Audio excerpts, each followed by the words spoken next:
So in this video, we are looking at Module 6.1, Understanding Quadratic Functions, and a function can be represented in the form of, well, since it's a function, I want to use function notation, so that'd be f of x.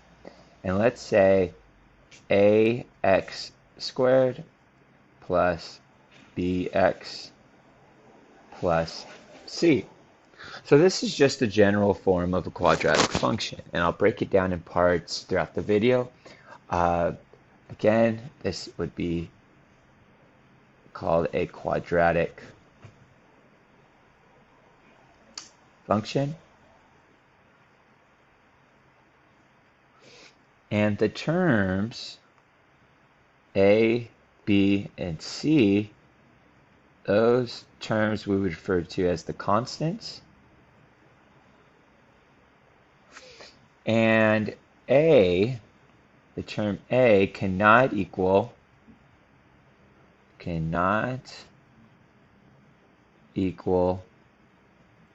0.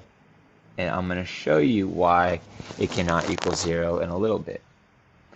Also notice in this quadratic function form that the highest degree for the x variable, is 2.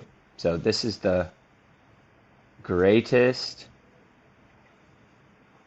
degree.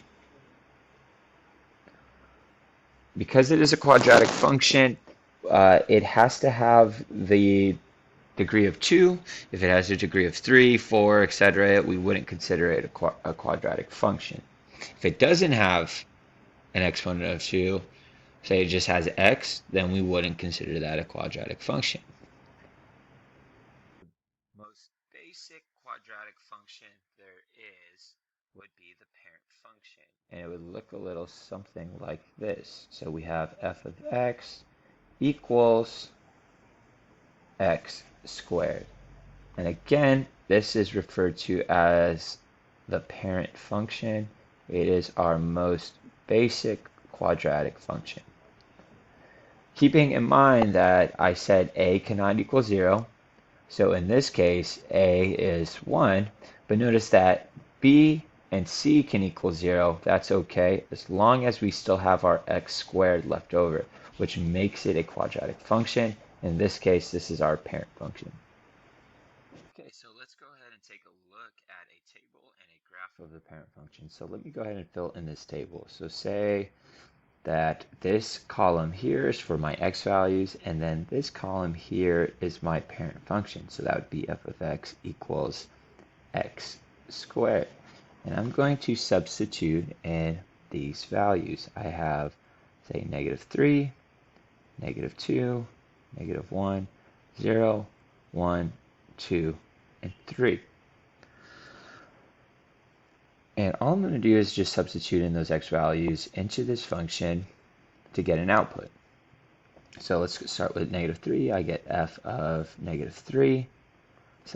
Substituting that into x, I get -3 squared, and that gives me 9. So as I do these one by one, I'm going to go ahead and plot them on the graph, and make sure you're doing that as well, just to practice the whole graphing part. So if you want to pause this video to create the table and the graph, I would highly suggest that. Okay, so if my x value is -3, -3 is over here on the graph, then I go all the way up to my 9 on the y-axis, which is right here. So that would be -3, 9. Now I'm going to plug in -2 into my function. I get f of -2. That gives me -2 squared, which is 4. So my input is -2, and my output is +4. Now I'm going to substitute in -1. -1 squared gives me 1. So when my x is -1, my output, which is my y value, is 1. I'm going to substitute 0 in for x. Well, 0 squared is just 0. And that point is at the origin. 0, 0 is the origin. I'm going to substitute in 1. 1 squared gives me 1. So when my x value is 1, my output, which is my y value, is 1. I'm going to substitute in 2. 2 squared gives me 4. When x is 2, my output is 4. And some of you might be able to guess with this where this last one will lie. When x is 3, my y value is 9, creating a kind of reflection along the y-axis.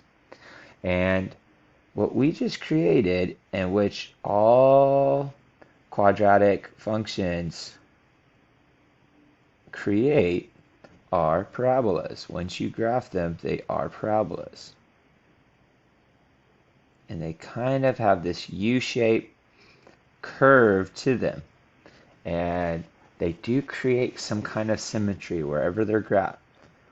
So let's break down what this, parabola is. First, let's name it. We call this a parabola.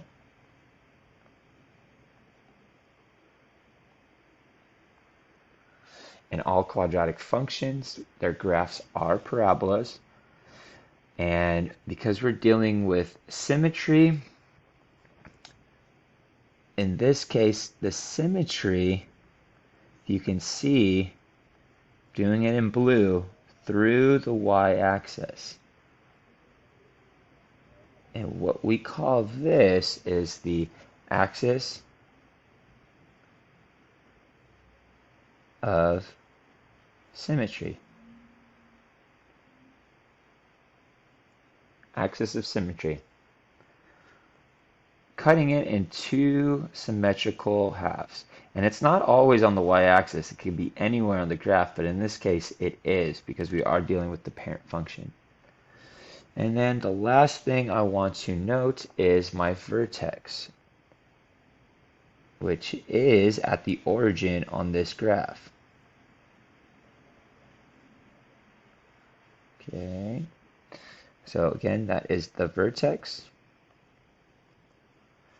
And that occurs at the origin. So the vertex in this case occurs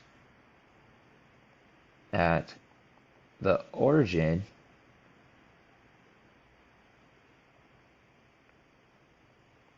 (0, 0). The last thing I want to add is that this parabola opens up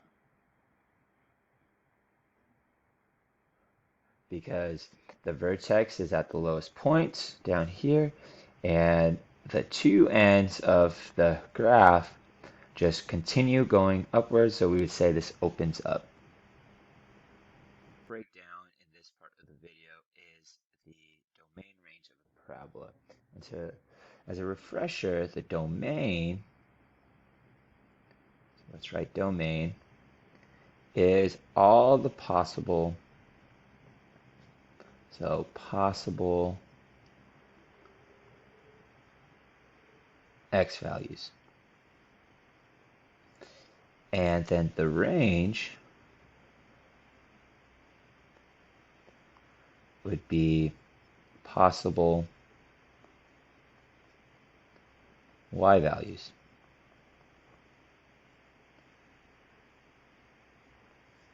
Okay, so imagine I have a graph that looks very similar to the last one we just sketched. So let me just put in these points.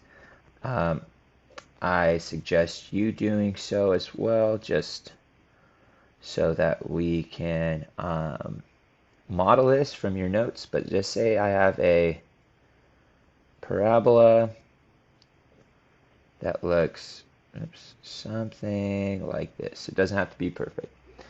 And let's break down what the domain and the range would be looking at this graph. So let's start with the domain. So let's look at all the possible x values.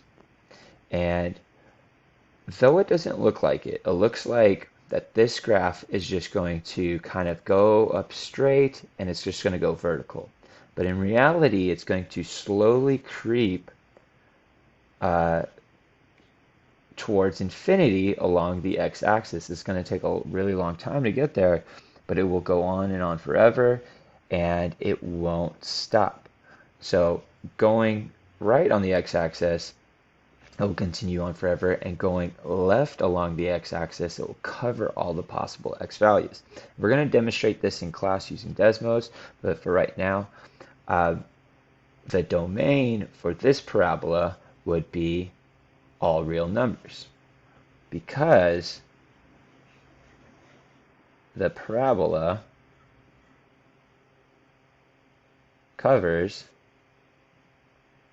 all the possible x values. So those are all the possible x values, all possible x values.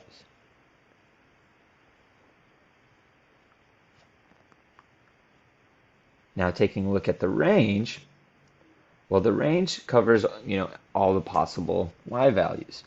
But this parabola starts at 0, 0, and it only goes up. It doesn't go below the x-axis. It only continues towards positive infinity on the y-axis. It never drops into the negatives. Meaning the range for this parabola, starting at 0, continues up into infinity. So another way that we can say this is that the range would be all values greater than or equal to 0. Actually, let me write that on the graph a little bit more so you can see it. So all y values that are greater than or equal to 0. And if we're going to write it on the left side, I could say that for this parabola, for the domain, they are all possible, or sorry, I actually want to say not possible x values, but all real numbers, because we already know that the domain covers any of the possible x values. Just like with the range, I want to say that it's all real numbers greater